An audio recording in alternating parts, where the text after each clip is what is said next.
today is all about the brake lines.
Another thing I was going to do was actually mount some of the fittings and stuff like that into the gas tank, but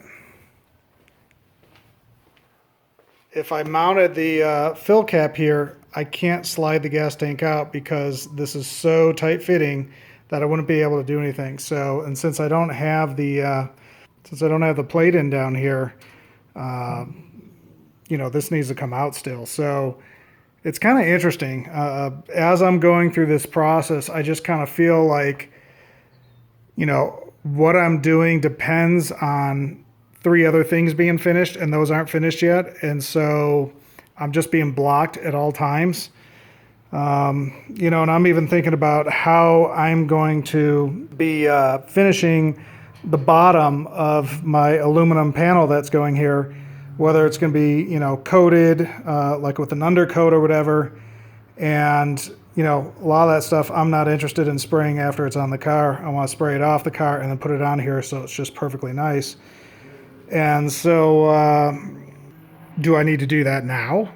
Like, am I at that moment that's when it needs to happen?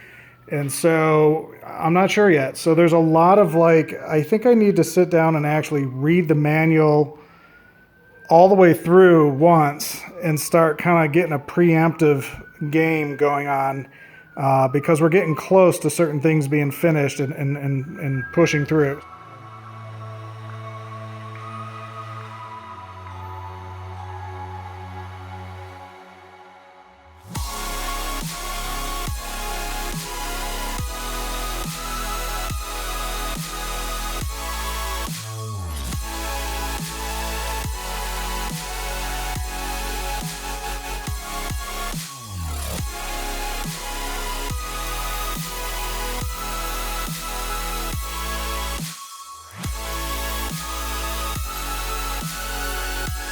Another modification that between version 1 and version 2 is this floor pan goes down in version 1.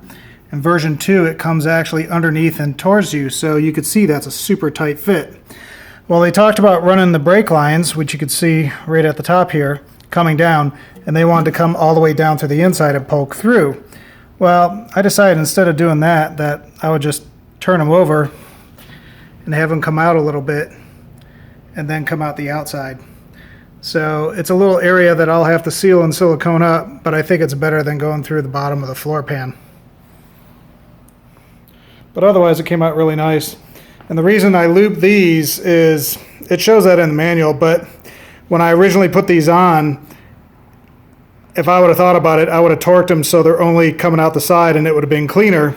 But since I already went past that torque, there's no way I could go around another angle, and I didn't want to loosen it. So I just left it here, bent these around, which is fine. There shouldn't be any clearance here issues that I know of. So I think we're good here. So with the stock brake lines that they give you for the version 2 hot rod, they give you a 20-inch piece, an 8-inch piece, and a bunch of 60s. And the 20-inch piece is not going to actually make it up to where I need to go.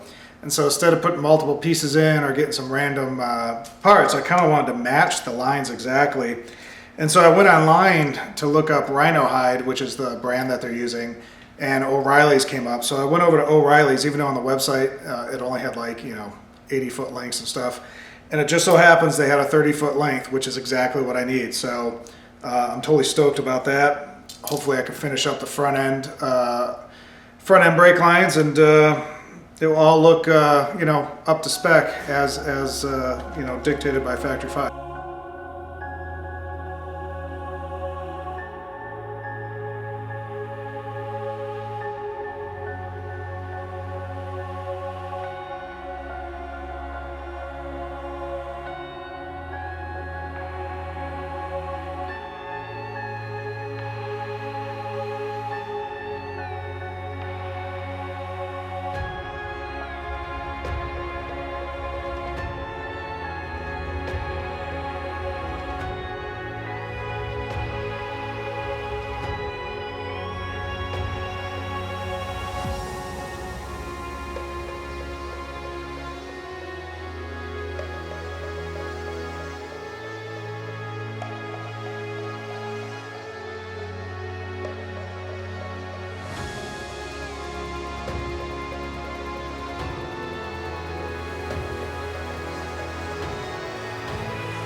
So I got about 90% of the brake lines done, but I wasn't able to put the final little brackets on because I wanted to have them painted.